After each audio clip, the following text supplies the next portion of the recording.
ഈ ചിലന്തികള് അതിന്റെ കുഞ്ഞുങ്ങൾക്ക് പാല് കൊടുക്കൂ?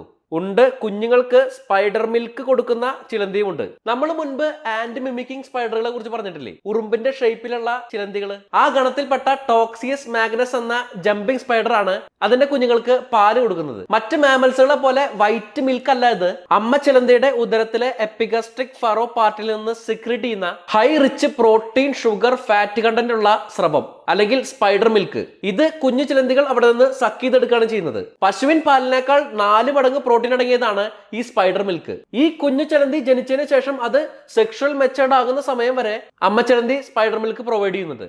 ചൈനീസ് ഗവേഷകരായ സാങ്കി ഷെന്നാണ് ഈ ചിലന്തികളുടെ ഈ പ്രത്യേകത ആദ്യം മനസ്സിലാക്കുന്നത്. സാധാരണ ചിലന്തി കുഞ്ഞുങ്ങൾ ജനിച്ചതിന് ശേഷം അധികം വൈകാതെ തന്നെ സ്വയം തീറ്റ തേടി പോകേണ്ടതാണ്. എന്നാൽ ഈ ചിലന്തി കുഞ്ഞുങ്ങൾ കൂടുതൽ ദിവസം അമ്മ ചിലന്തിയെ ആശ്രയിച്ച് കഴിയുന്നത് കണ്ടപ്പോഴാണ് അതിന്റെ കാരണമായ ചിലന്തിപ്പാൽ അല്ലെങ്കിൽ സ്പൈഡർ മിൽക്കിന്റെ രഹസ്യം കണ്ടെത്തിയത്.